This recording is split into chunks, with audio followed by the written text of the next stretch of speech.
Hello, and welcome back to another encouraging, inspiring, and including episode of the Achieving Unity Success Formula Weekly podcast, where we help turn chaos into connection and purpose into action. I am your host, Mark Entrekin, founder of the Achieving Unity Success Formula, also known as the Unity Success Formula, which you can find at www.unitysuccessformula.com, which is dedicated to improving lives by encouraging, inspiring, and including others. Hope you will go to my website and look at my post and my blog, because you'll see that EII, there's a 10 series article on encouraging, inspiring, and including others, the EII, and how we all can and must work together. Today, I am honored to introduce a truly remarkable guest, Dr. Edwin Mouriño Ruiz. Dr. Edwin is a leadership visionary. He's also an Air Force veteran, and thank you so much for your service. Thank you. Dr. Edwin, I appreciate that so much for our freedoms. His life work centers on helping leaders create what he calls a human intelligent workplace, a place where people feel valued, people feel understood, and people are inspired to bring their best selves forward. He is a respected author, a global speaker, and senior fellow with the Conference Board, guiding organizations to balance the power of technology with the heart of humanity. In a world that is increasingly shaped by artificial intelligence, Dr. Mouriño reminds us that our greatest strength still lies in our human intelligence and how we use it to lead, connect, and achieve unity together. But first, before we delve into this insightful discussion, let me briefly introduce my company, Reality Focused Dynamics, where it all began.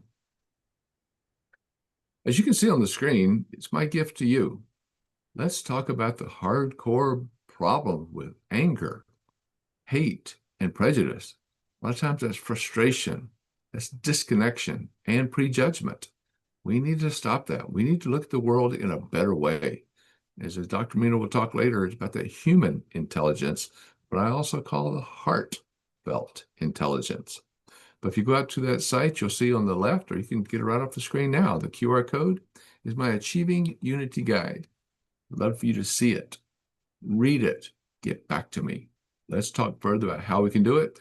And if I can come talk to your organization, your corporation, your association, organization, your university, I'd love to come talk with you.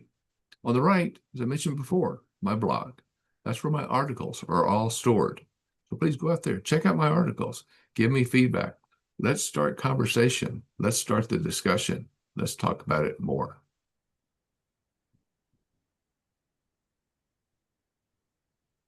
The Achieving Unity Success Formula, this is weekly podcast number 60. Yes, we've been here for a year and 8 episodes. Thank you for everyone who has joined over and over. We appreciate it. And I know a lot of you can't attend during the day, so you watch it on the replay, the recording, which you can get off of YouTube. Thank you so much. We are here every Wednesday, 1 p.m. Pacific time, 4 p.m. Eastern time. Come back, put us on your calendar. We'd love to see you this week as we are, and to see you next week. Please come back. But here's what it's all about, the company. Reality, focus, dynamics, success, focus solutions. As you see on our logo on the slide, it truly reflects the core of what we do and how we stand firm. Reality focused. We want to make sure that we're focused on what the realities are that we're dealing with today, the dynamics that puts them into motion. And as we do that, we work on the success focus solution. Notice how focused is the heart. That's because everything that we explore, from reality-focused dynamics to success-focused solutions, revolve around clear, intentional direction. In fact, the concept of being focused is so core to us that it is even reflected in our business phone number, 303-362-8733. If you look at it on your phone dial, yes, even on your cell phones, they still have those letters by the numbers. It spells 303 focused on your phone pad. We believe that by truly being focused on what matters, we can create meaningful change and achieve lasting unity.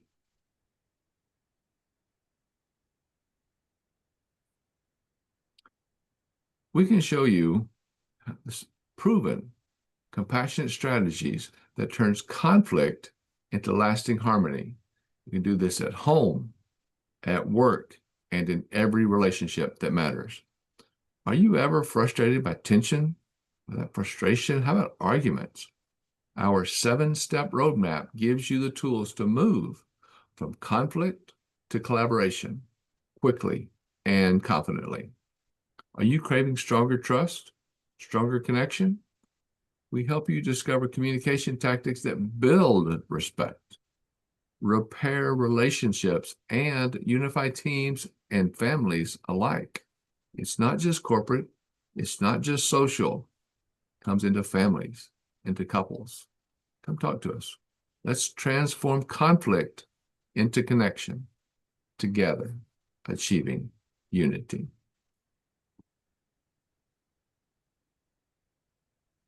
As we know, unity inspires us in our homes. It shapes society, the society around us. It also transforms the workplaces. We help you turn that frustration into understanding. Have you ever wanted to say, or maybe heard someone else say, what the frustration? Okay, they may not have said frustration, but what we do is we help you find the value in the actions instead of reacting in that anger, or again, those frustrations that seem to come about each and every day. We show how anger, A-N-G-E-R, holds no value. It's just actions not gaining effective results. Yes, A-N-G-E-R, anger, actions not gaining effective results. Have you ever been proud of being angry? Have you ever seen someone that was angry that you thought, wow, I want to be like them?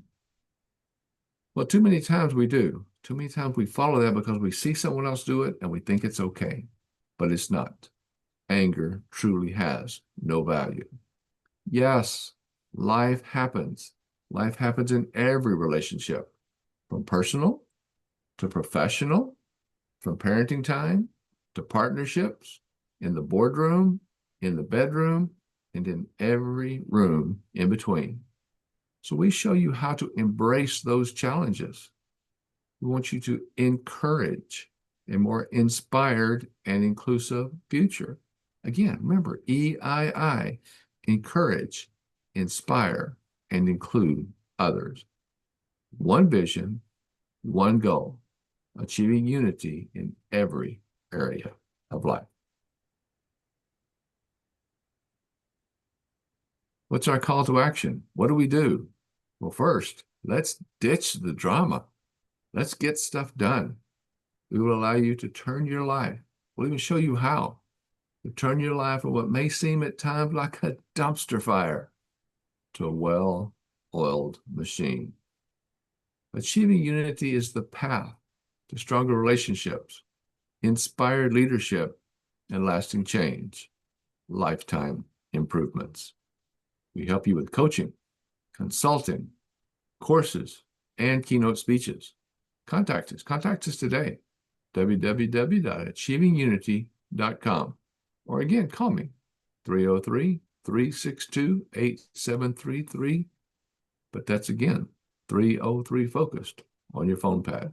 There's also a QR code there you can use. However you want to do it, let's get in touch. Let's make this world a better place. One person, one step at a time. Our next podcast, and again, like I say, we are weekly. So put us on your calendars, come back each week. Next week, we'll have Ronald Stein. He'll be talking about energy literacy.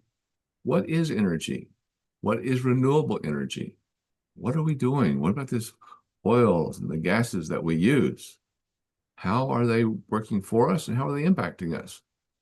Mr. Stein will come back and talk to us about that. So please join in. The following week, Debbie Fennell, building lists through relationships. What are your relationships? What are your lists? Are you an entrepreneur? Do you have a small business? What are your lists there? Who are your friends? Do you have a list of friends? Let's talk about them. Find out more. Come back. Let's build our list. Who's important, whether it's personal or professional, at home or business. Let's talk about it. Well, Lori just contacted me today. She's not going to be able to make it, but we do have another person that's going to fill in her spot. So please come back. I'll let you know more about that next week. But thanks to Lori for letting me know. I'm sorry she's not going to be here. We'll try to get her in 2026. The next week, Anita Sarda. What inspires you to lift others? Where does your encouragement come from? What inspires you to lift others? Anita will come talk to us about that on December 3rd. Make sure and be here for that also. The following week, December 10th, Steve Brosman, selling yourself personally and professionally. It's not just a business. We also is on the personal side. So come on back. Talk to us when Steve Brosman's here on 1210. Again, every week. Love to see you here. If you can't make it, watch us on YouTube. We'll have the link out there for you also. Thank you. But now for the big time. This is the guy that I think I've been just so impressed with. The work that he and I do is so much in parallel, as far as in helping others. But he has a way, a step, the boss, a way of enabling a human intelligence, HI, a workplace in the growing growing era of AI. So it helps us get the two together. Dr. Edwin Mouriño, who is a leadership visionary, executive coach, and workplace strategist dedicated to shaping the future of human intelligence, HI, in an increasingly driven world, increasingly driven by artificial intelligence, the AI.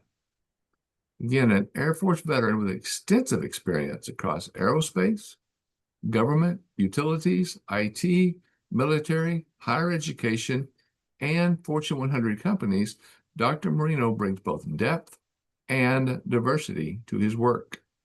He's the founder and president of Human Intelligence, HI Workplace, an organization that's devoted to helping leaders help themselves by focusing on leadership development, executive coaching, and emerging human capital trends.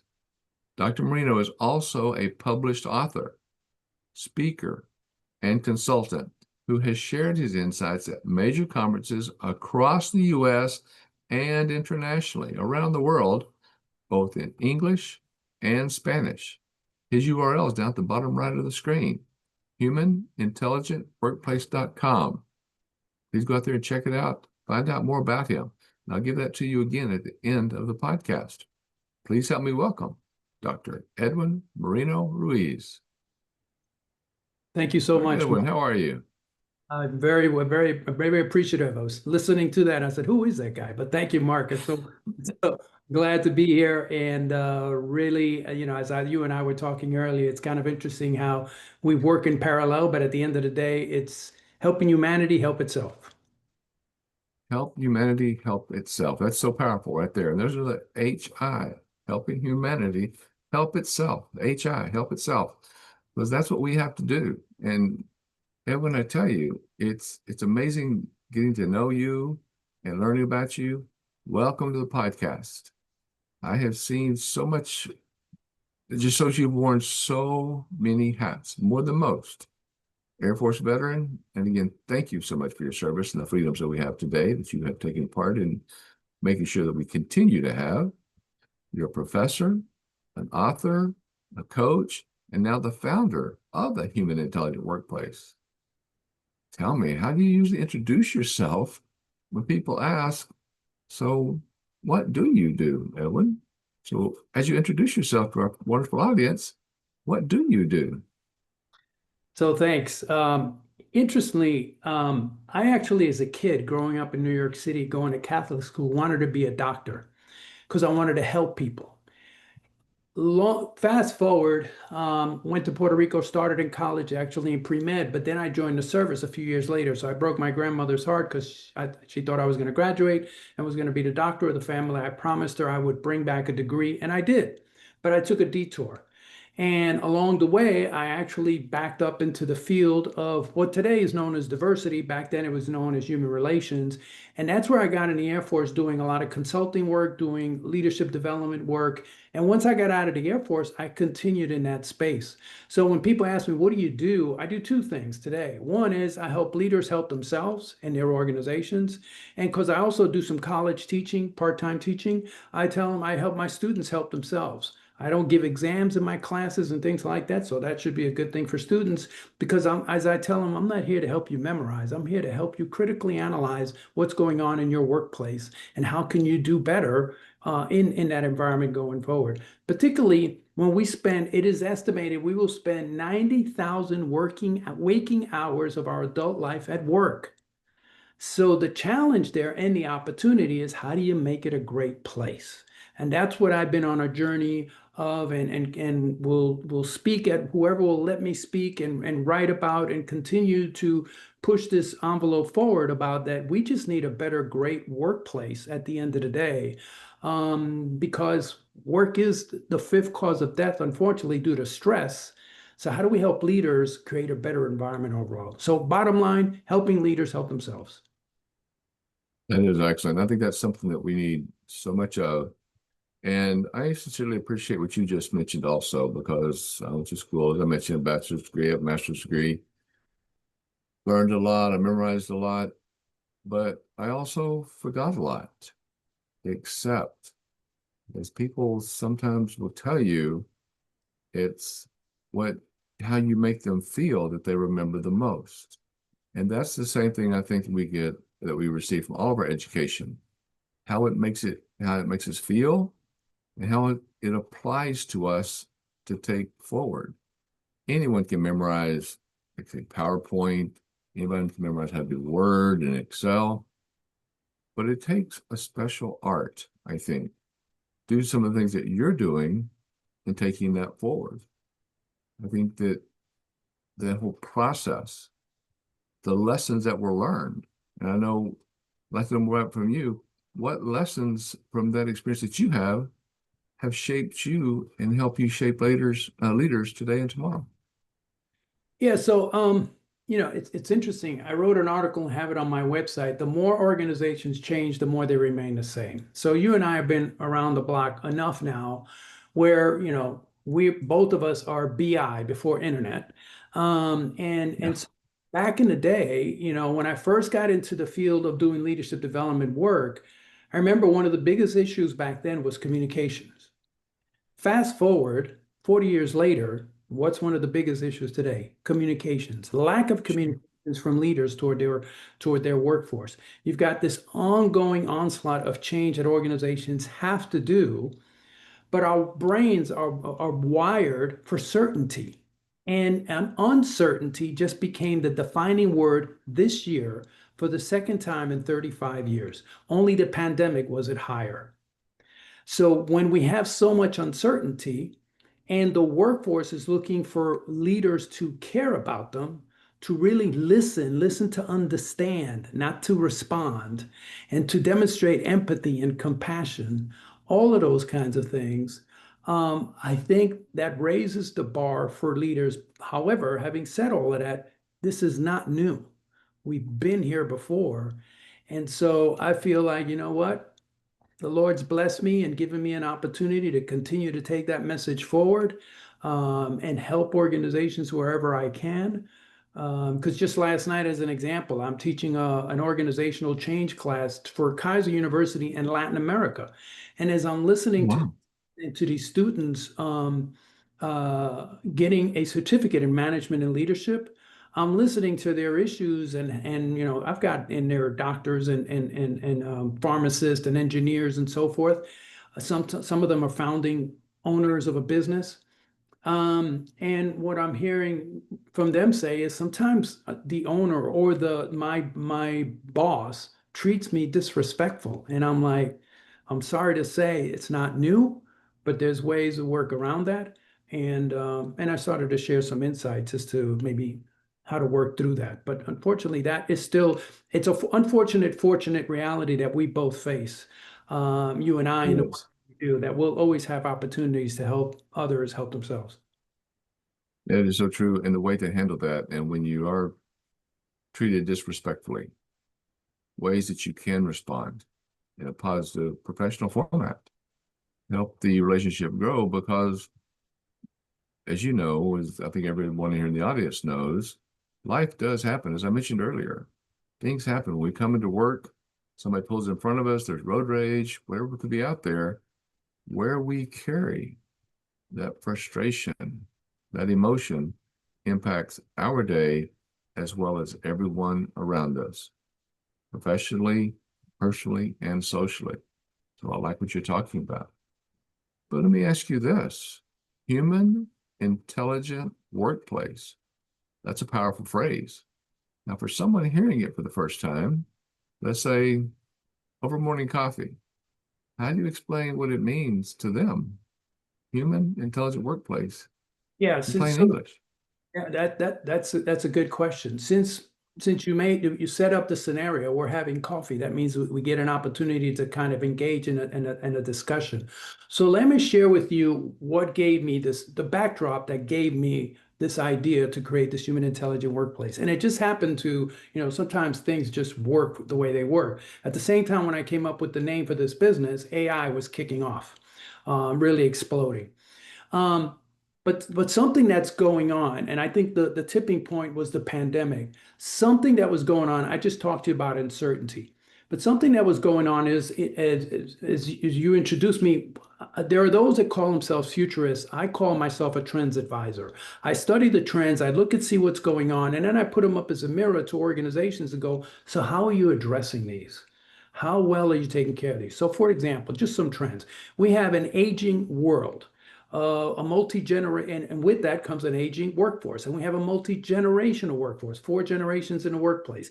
We have behind that aging workforce, we have a growing more multicultural workforce. In this country, particularly Latinos.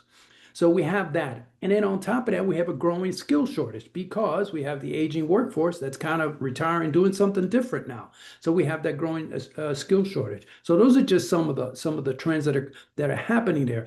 But at the same time, part of the backdrop is you've got the artificial intelligence, you've got the skill shortage I just mentioned, you've got increased workforce stress. 70% of managers are stressed out and 40% are willing to step down. And by the way, for 70% of the workforce, their biggest stressor is their boss. So as I looked at that and I looked at my journey over the last 40 years of being involved in leadership development and helping leaders help themselves, that's when I came up with this organization. And then I said, now I need to define that. So this is how I've defined it. A human intelligent workplace is one where leaders demonstrate effective leadership behaviors. They create an organizational culture where workers experience is one to be engaged while collaborating with their diverse team. That's a piece of it there. The second piece is a workforce where they feel psychologically safe, listened to, and they find satisfaction in the work in the organization they work for. Now, there's some key words there that I've underlined in the definition. If they go to my website, they can see it, that are key, and it has extensive research and books written about it. I've written some of them. Effective leadership behaviors. We know what that looks like. We know that if I work for Mark, I hope he's a good boss and he's going to treat me with dignity and respect. Organizational culture. Everybody knows what that is. They can describe their culture. Is it a healthy one or a toxic one? When it comes to collaborating with diverse teams, how does Mark as a boss manage the diversity of his team? And then when it comes to psychologically safety, one of the biggest values out there that most organizations have or proclaim is innovation and creativity. What they forget is that if you're going to profess that you want an innovative and creative environment, then you need to be open to a 50-50 chance of failure. Because when you're trying something for the first time, being innovative and creative, there's a 50-50 chance of failure. So people need to have psychological safety that if I make a mistake, I'm not gonna my hand's not gonna be slapped. Listen to, because unfortunately in the book, The Mind of the Leader, only 5% of leaders are found to be effective listeners. 5%. So that's an important piece. And then obviously finding satisfaction. Now, some people may say, well, that's all theoretical. I would argue that there's some anecdotal reality to that. If we think about it, why would we not personally get up, go to work, and want to find satisfaction? Purpose is the big word today. People are looking for more purpose than anything else. I love your whole thing about focus, success, reality, dynamics, and solutions, because people are now focused on how can I, you know, the pandemic taught us Thank that you. life is short. So how can I do something that's bigger than me than just punching in to go to work? So because of that, I've made this, I've come up with this and said, and even created a questionnaire for people to use and go, based on what the trends I'm sharing with you, how as an organization is your organization truly human intelligent? Is it really, yes, taking advantage of the technology in the era of growing era of AI, how human intelligent is your organization? And sometimes don't they take that word, they hear intelligence, and then they go back, like we're talking about, to the culture of intelligence. That's smart. How much did they memorize? No, we need to understand human intelligence is understanding the human side of it, right? Exactly, exactly. And I'll give you a perfect example of that. Today's workforce is looking for a few things in particular. You don't have to, you can go check out my website. I have, like you, I have podcasts and articles and so forth I've done out there. People are looking for autonomy, purpose, and mastery. There's a great TED talk out there by Dan Pink on the puzzle of motivation. Autonomy, I don't want to be micromanaged.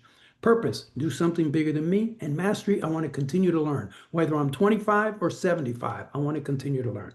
So that's one. Secondly, they want happiness at work. When you and I went into the workforce, I'm pretty sure happiness was not one of the reasons why. But today there's a big push for that. So happiness. The other one is appreciation. The number one thing that came out of a TED Talk 10 years ago, the 2030 Workforce Crisis by the Boston Consulting Group. And they asked, what are you looking for in your next employer? Number one, appreciation, a simple thank you. By the way, pay came out number 8. So there's that. And then, of course, 8 out of 10 employers are looking for more well-being than pay.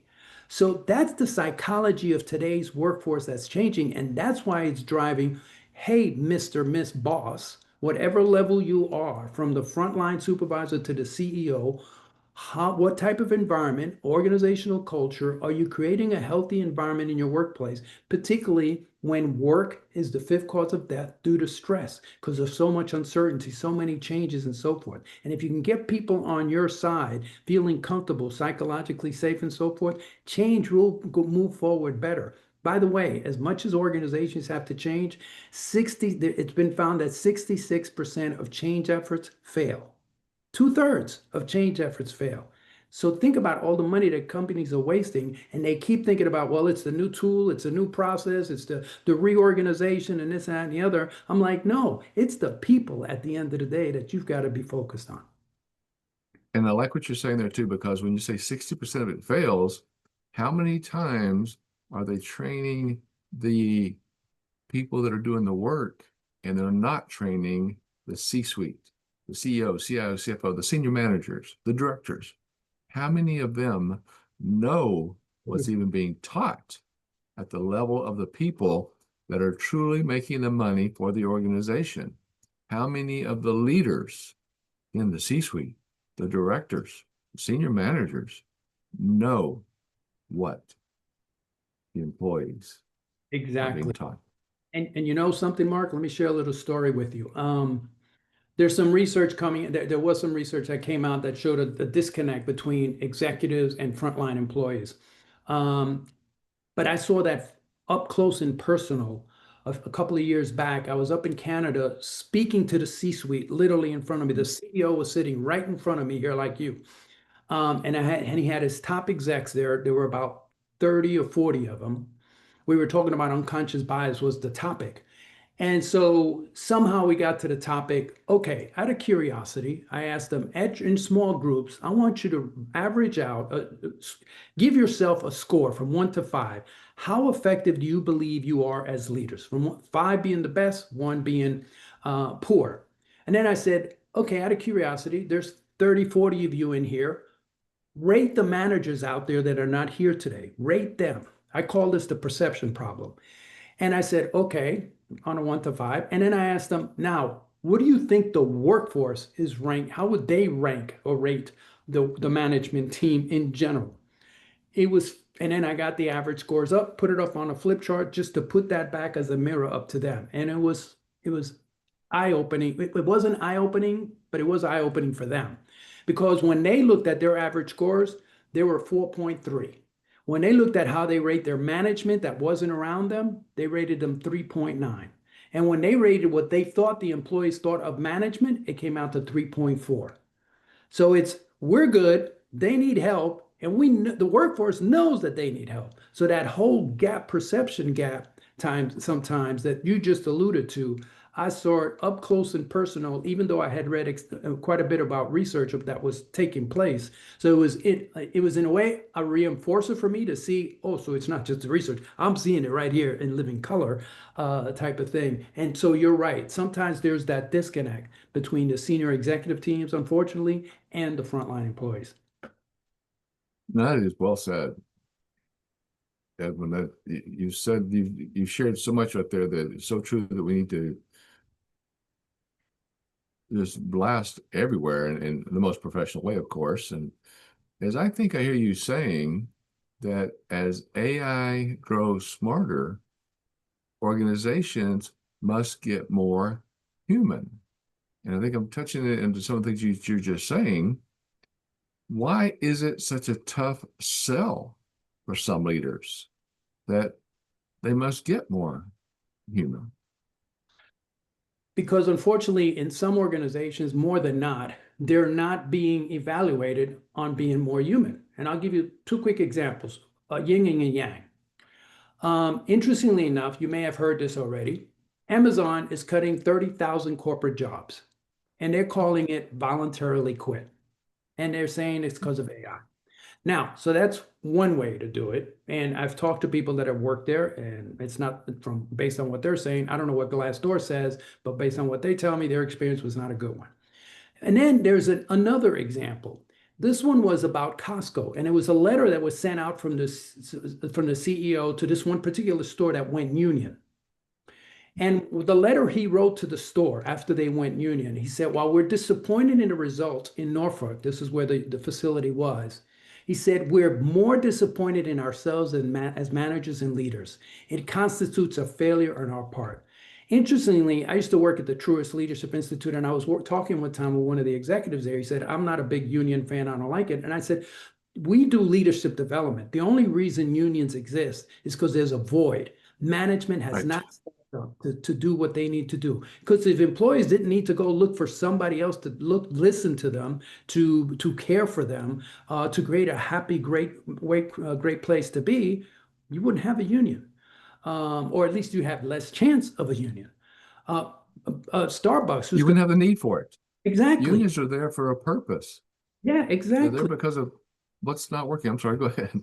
Well, I was just thinking of Starbucks. One of the busiest Starbucks is here in Disney. As you know, I'm here in Florida, over by downtown Disney. It's got a new name to it now. And they just formed a union. Something was happening there. They weren't taking care of them. This is a busy store with all the tourists coming in, getting coffee left and right. I've been there, so I've seen how busy it is. And yet it came out on the local news. It just became a union. So, and they actually did a walkout. So again, if you're not taking care of the workforce, then, and what's happening is the managers are being held accountable for short-term deliverables. I would suggest, what about if we start measuring them on employee engagement? How the employees are feeling about how they're being treated. Look at your turnover rate.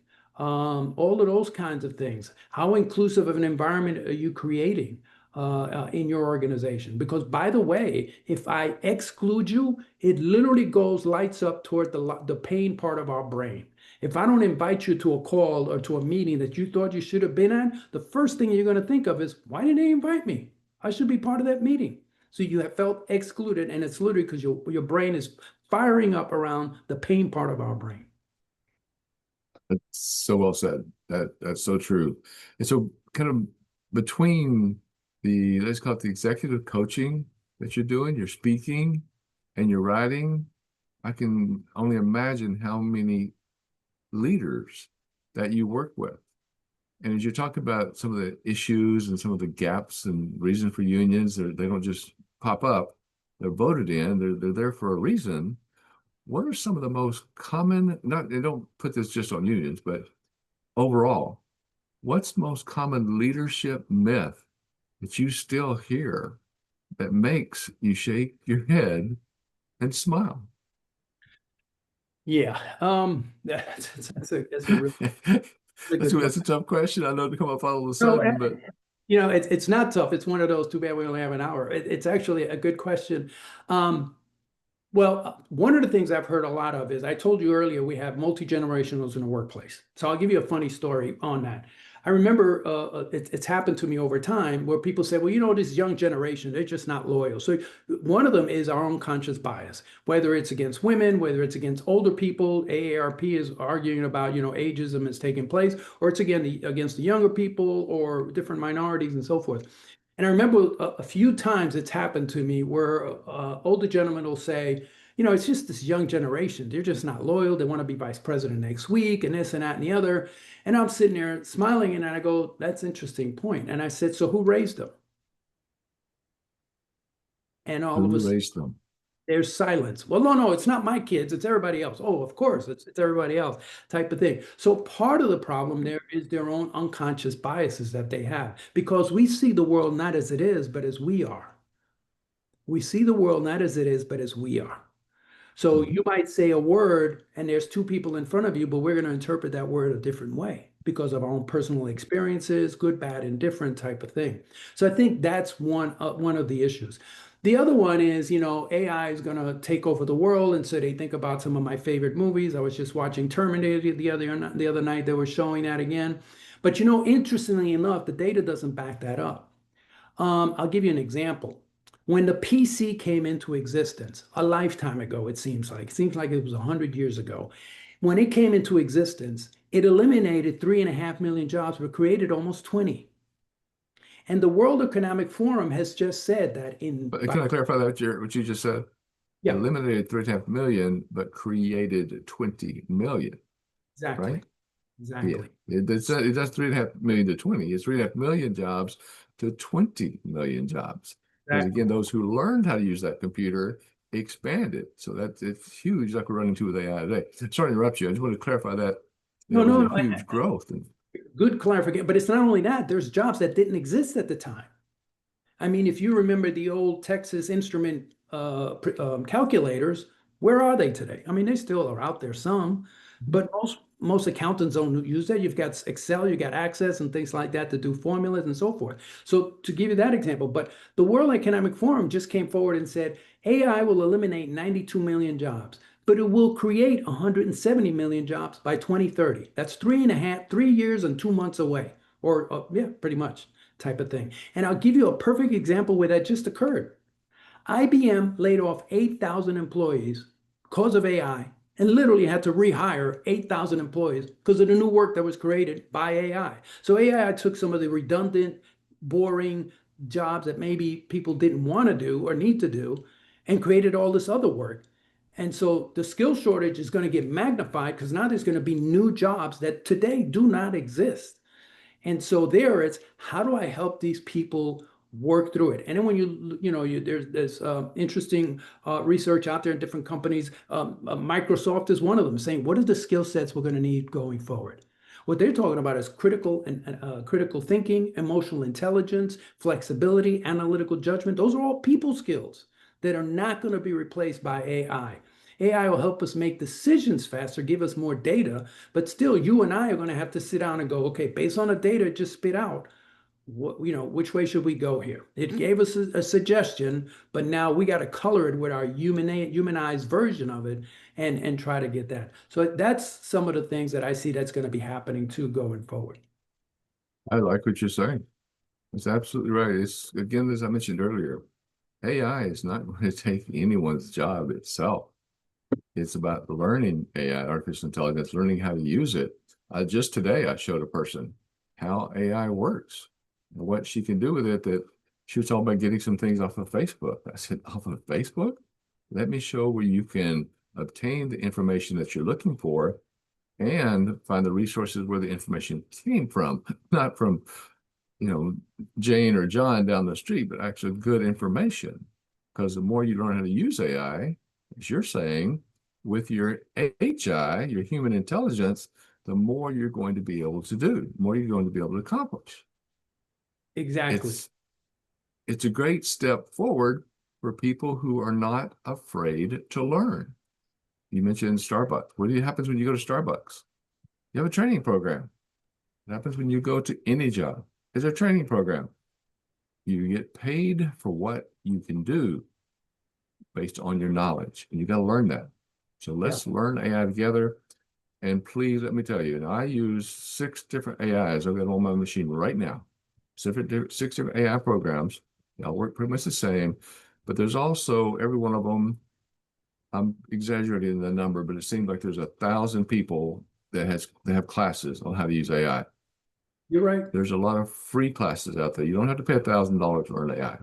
And you don't have to go to one of these free classes that's also selling you the next course. It's going to save you another $1,000. Get into AI. You can ask AI how to use AI. And I just showed that to a person this morning, how to do that.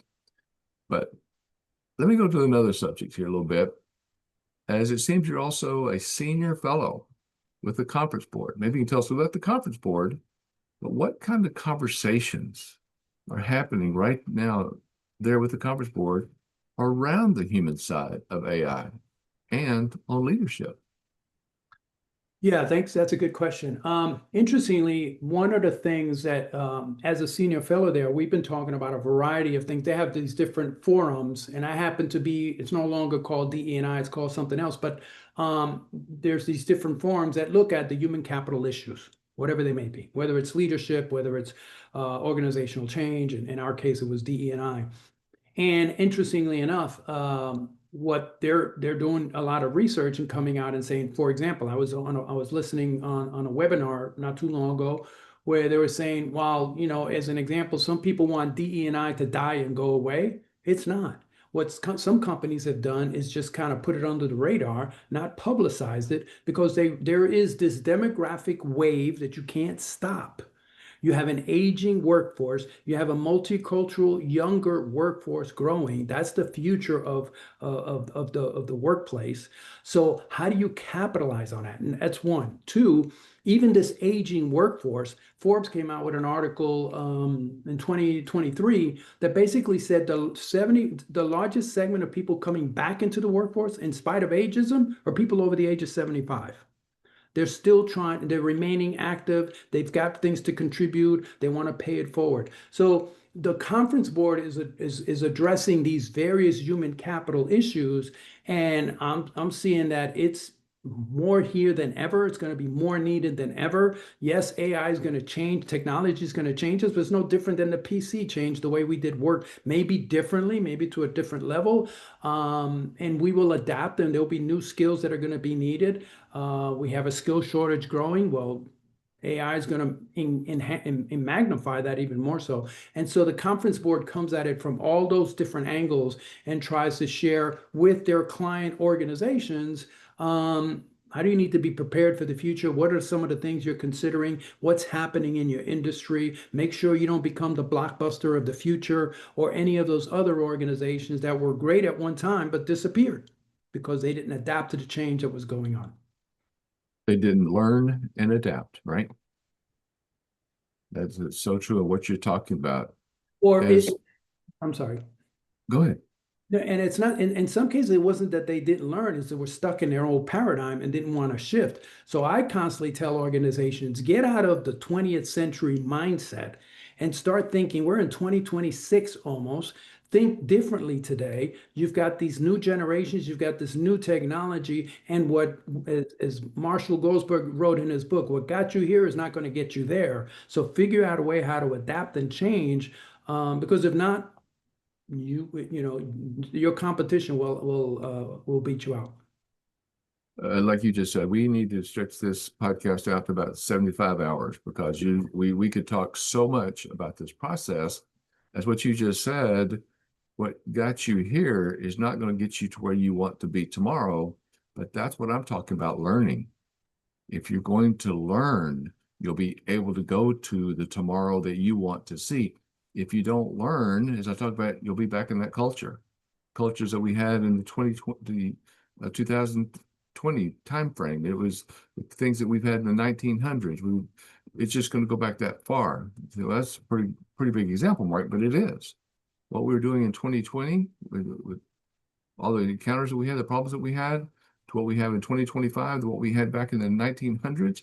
What are we carrying back from then that we brought into this technical world? What happened with us with COVID? And then where we are today, what did we bring over that we could have learned different and we could have improved? That's a lot of our problem because it's all on the learning and then being able to use it, as I see what you're talking about, modeling human intelligence. That's what we've got to grow for. We've got to learn or we'll never get out of that habit or that pattern, right? Yeah, yeah. You've got to kind of step back, and some things I've been writing quite a bit about. I used to work at the Neuro Leadership Institute, and ironically, how the world turns. When I was younger and wanted to be a doctor, I literally wanted to be a neurosurgeon. I took a detour and went a different way. But I still ended up getting an undergrad in psychology and continued in the world in the field and the profession that I ended up in. And so fast forward to when I worked at the Neuro Leadership Institute and got a lot of exposure to neuroscience and neuro leadership and why that's important and so forth, and how this thing up here is not just to put on a hat, and how to capitalize and utilize that. So leaders have an opportunity to really come to grips with and learn, how do I create a brain-friendly workplace? How do I create a healthy workplace? How do you create a human intelligent workplace so that people feel psychologically safe, the culture is a healthy culture, the leaders demonstrating effective behaviors. As a leader, I don't have to know all the answers. I need to be able to capitalize on my diverse team and get the answers from them and not shut anybody down, those kinds of things. And I think that's going to be important because I already told you earlier, for 70% of the workforce, the boss is their biggest stressor, which is one of the reasons in the book, The Mind of the Leader, a third of the workforce said they would give up a paycheck to see their boss fired. Think about that. So for your listeners, if you're a boss, what would your team say? How would what words would they use to describe your leadership qualities, your leadership behaviors, how you're treating them at the end of the day? And oh, by the way, how are you taking care of yourself? I would love to get more into that too, about the psychology of that and ask people about what do you not like about your boss? But almost like I talked about with my mother when I was growing up and picked so much up from her. How much am I like her as a parent? And how much is that person like their boss, but they don't like their boss? So bringing those things in that reality, and as I say, learning about that is so important. I agree. One of the things that you define in effective leadership, as I see it, help me out here, as modeling human intelligent behaviors. So if we could, what might be one behavior that the leaders that are listening that hear this can start practicing tomorrow that moves them closer to that ideal of modeling human intelligent behaviors? So I'll give you three, and you just said one of them. The first thing to do is listen to your workforce, listen to your team, and listen to understand, not to respond. That's number one. The second one is empathy. Be empathetic. Try to understand where Mark is coming from. And the third one is compassion, which means how can I help? Or um, uh, here's a way that I can help you, type of thing. So I would say listen, be empathetic, and be compassionate, and truly be authentic as you show up. Don't think that I've got it all covered. We're going to make mistakes. Life goes like this, and we're human. We're imperfect human beings. But when you do make a mistake, admit it And I think people will recognize, because there's, for whatever reason in the workplace, some, particularly the higher up the individual goes in the organization, people look at that senior executive like they're, I don't know what, they walk on water or something. And I'm like, you know what? They're human, just like all of us. They make mistakes. As a matter of fact, the imposter syndrome was found to be was studied with women executives, because when they stepped into it, they started to think, and now it's with everybody, not just women. They started to think, when is somebody in here going to realize I don't have all the answers? And so I'm listen, glad you said that. Go ahead.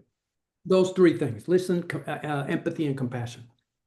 Listening, empathy, and compassion. And I think, as you mentioned here too, listening is harder and harder anymore. There's so much going on, and we need to learn to listen better.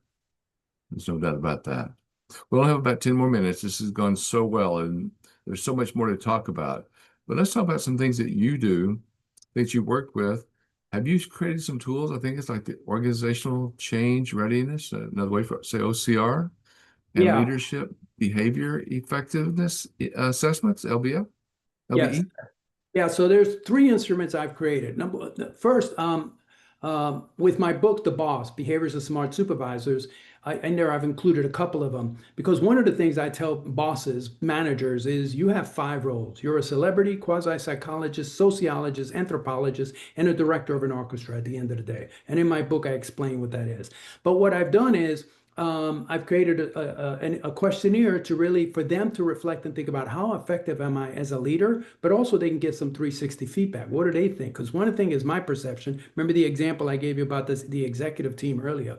So that's one. The other one is human intelligence. As I define it, I created a questionnaire for them to assess their own organization based on its definition. If I accept it, how well is my organization doing? And then the third one, I just told you earlier, 66% of change efforts fail. I created, it's actually a model based on Lippitt and Costner. And what they talk about is, in order for organizations to change, you need leadership, commitment, and support, vision, skills, incentive, resources, and action plan. And if you're missing any one of those, you're going to get to a disengaged workforce, confusion, anxiety, gradual change, frustration, and false starts. So I created a questionnaire for them to go, so based on the changes that are taking place, how ready for change is your organization? And gives them an opportunity to, again, put the mirror up to their organization or themselves and go, how effective is our organization? So those are some of the questionnaires that I've come up with to help organizations and leaders sort of help position their organizations position themselves for success and position their organizations for success. And oh, by the way, one other thing I did too was, because I told you 70% of leaders are stressed out and 40% are willing to step down, also created a little questionnaire for them to kind of look in the mirror. I said, these are the things you need, from mindfulness, exercise, sleep, and good, healthy eating, all of those kinds of things, relationships. Based on that, how would you rate yourself in these areas? 1 to 5 scale, to them to look in the mirror and go, which one of these am I doing and not doing at the end of the day? Because I need to put my mask on first. As a leader, I need to be able to help myself out first, make sure I'm sort of grounded, so then I can turn around and help Mark and my team. So well said. And I tell people this all the time, and I hope everybody already knows this. But when that oxygen mask comes down in the airplane, who do you put it on first? Yourself. If you have small children, of course, that's your biggest worry, but you can't help them if you can't manage yourself. So just like you're saying, look at that mirror for the leaders first. Put that oxygen mask on yourself first so you can keep your strength going forward so you can help others. And if we look in that mirror, if we can have the people that work for us tell us how we manage, we will learn our lead. We'll learn so much more about our leadership that we may only think we're doing and we're not actually doing, right? Exactly. Yeah. Yeah. Amen to that. So, yeah, if a listener wanted to start their own HI journey today, let's just say they're a small business, maybe a nonprofit, where should they begin? No budget, just a willing heart. What can they do? What are some first steps that they can take? In order, because obviously it's just been, an hour that we've been talking here, I would suggest go out to my website and look at some of the articles and videos I've posted out there to give you a sense as to what is a human intelligent workplace. And then if they they agree with that, then kind of look up in the mirror and then maybe talk to some key players in their small business to go, how well are we doing in this space? Type of thing, and have some conversations there. And if they want to talk to somebody that can kind of objectively look at them, help them from outside the fish tank, as I like to say, reach out to me and let's talk a little bit and see where we go. Like that idea, just reach out to him, reach out, touch with him, talk to him. We'll give you his URL again in a few seconds. But as we close, about 5 minutes left. Looking ahead, 5 years, how do you see that dance between AI and human intelligence evolving? Will we finally find rhythm or keep stepping on each other's toes? So I'd like to be optimistic and hope that we do. However, you and I have been around long enough that we see some of the things that we saw 30, 40 years ago still happening today. So there's going to be some pockets, unfortunately, where the dance may not happen. But I think there's a lot of opportunities because more people, like I said, they're looking for purpose, mastery, all of those kinds of things. They're looking for happiness in the workplace type thing. And so I feel good, a glass half full growth mindset perspective that I think they're going to, more organizations than not are going to be there. And because we have things like Glassdoor, people can see, do I want to go work in that organization? And if they're doing the good things, then I will. If not, then I won't, type thing. But I will say that for the leaders, I would suggest try to create a more human, intelligent workplace. And by that, I mean more happy and healthy. Watch, the U is for unconscious biases. We all have them. Mind, take care of your mind at the end of the day. Appreciate, that's number one thing people are looking for. And remember, we're in a new time and people are looking for different things. So remember, leaders create culture. Culture drives behavior, and behavior produces results. So the long answer to your question, I feel optimistic. I feel there's hope. And for those organizations or for those individuals that lock themselves in and go, no, this is just touchy-feely stuff. Touchy-feely stuff has impact, has financial implications. And to give you a quick example of that, in the Great Place to Work organizations, in those organizations, the employees outproduce those not in it 8.5 times better than those that don't. So it does have bottom line implications. That is so true. And I think sometimes a lot of us, when we were younger, did not know how to handle that appreciation, did not know how to handle it. They were a little bit embarrassed, but it still helps. We learn that going forward, right? Great. Just a thank you. Yeah.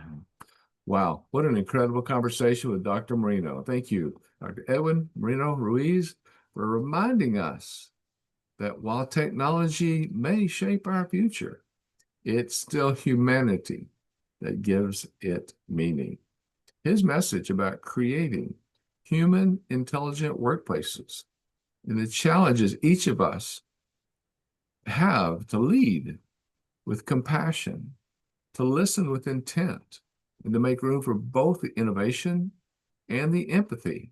If we can bring that balance into our daily lives and to our organizations, then we can truly begin to form, to live the heart of the Achieving Unity Success Formula and the HI that Dr. Mouriño talked to us about, where success is not just about what we accomplish, but how we grow and achieve together. Yes, that is too in AUSF, Achieving Unity Success Formula. We all can dream boldly, lead humanly, and serve, as we talked about, with purpose. Dr. Mouriño, do you have any final comments you want to say before we go to closure? I just thank you for this time. Like I said, I will call us out from the mountaintops and continue to push forward. You and I are on parallel paths, trying to help humanity, trying to help the workplace where they're going to spend 90,000 waking hours of work. And as your middle circle there says, leaders focus on the right things. Focus on the right things, and I promise you it'll pay off in the long run. All you got to do is think about that boss that you would work for again because they were effective. I've only had 5 over my lifetime, and I've had a lot of bosses, but 5 that I would work for again. And it's how they treated me along the way. So thank you, Mark, for your time, for allowing me to come on this call here. I appreciate it, and I hope it helps your listeners out there. And if you have anybody has any questions, don't hesitate to reach out to me on my website or on LinkedIn. Sounds great. That's great. And for all of us, let's consider our next aligned step. Dr. Mouriño, human intelligent workplace and everywhere else, where the future of work will belong not to the smartest machines, but to the most human leaders. Thank you, Dr. Edwin Mouriño, and thanks to our AUSF community for turning unity into action. Remember, unity, like technology that enhances human capability, not replace it, is a mindset of value and not just an ideal. These are success strategies. It is a daily choice to lead with empathy, act with integrity, and uplift others along the way. A service that we can share with everyone around us for free, as we gain so much more for ourselves, even though we're giving it for free. Excuse me. So for anything I share may have resonated with you, follow that feeling. Reach out and connect with me, www.unitysuccessformula.com, www.markentrekin.com, www.achievingunity.com. Connect with me. And with each and every inspiration that Dr. Mouriño talked to us about today and shared with us, contact Dr. Edwin. Contact him on LinkedIn, through his website, humanintelligentworkplace.com. That's humanintelligentworkplace.com. Go talk to him. Get onto his website. Find out more. Appreciate it. Dr. Mouriño, thank you again for being here. Until next time, let us continue to transform chaos into connection. Let us continue achieving unity. www.achievingunity.com, or call us 303-FOCUSED, 303-362-8733. We can stay focused, turning chaos into connection as we achieve unity by harnessing the power of encouraging, inspiring, and including others in building better businesses, better lives, and a better world. Life is what we make it, so let's make it awesome together in unity. Thank you all. And thank you, Dr. Edwin. Appreciate you so much and your words that you brought to us today, for your message on helping others. Thank you for your time. Thank you for your commitment. Hope to see you all again next week. Thank Till you. then, Take care. cheers.